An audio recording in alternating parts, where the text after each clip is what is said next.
Okay, so this is the assignment that goes with the lecture I just gave. This is the assignment political compass test. You'll see these questions in your assignment. Your screen will look a little differently. You will also have a link on it and the due date and stuff on it.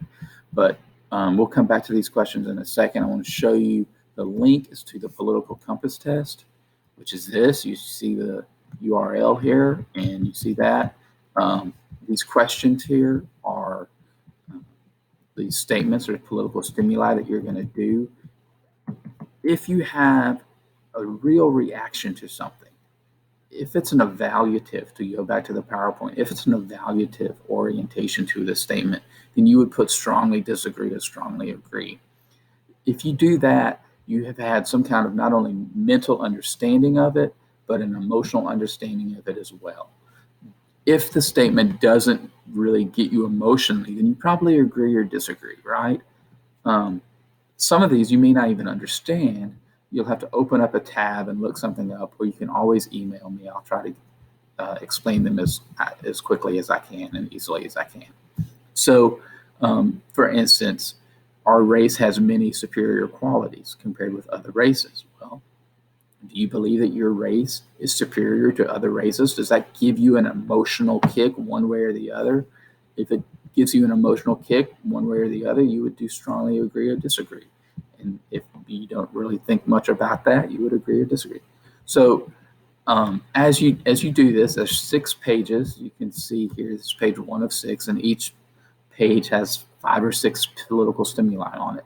At the end, it's going to give you a little graph, and it's going to plot you on that graph.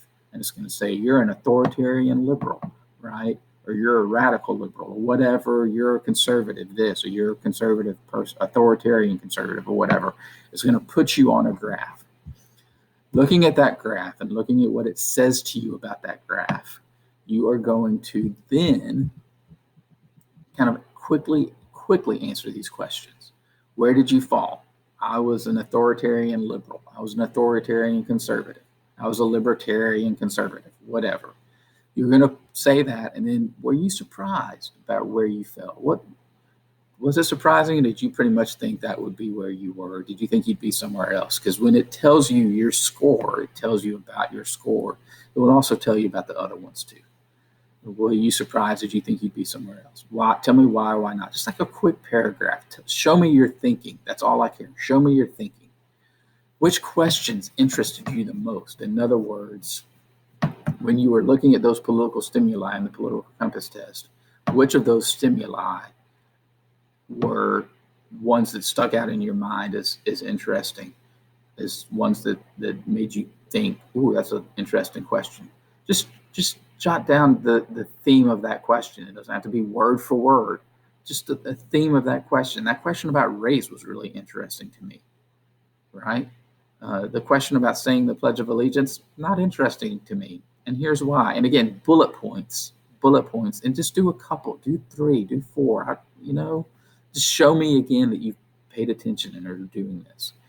And then I want you to ask somebody in your household, where they thought you might fall. Like, were they surprised that you have authoritarian tendencies?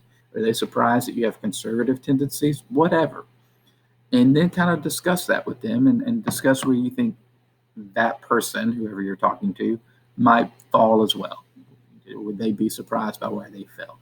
And so you do this in the submit assignment section, submit assignment, type this stuff in there and turn it in. I just want to see you thinking about this. I just want to see you engaging with this. That's all I'm asking you to do. If you have questions, email me as always. Otherwise, have fun doing this, and I will see you later. Take care.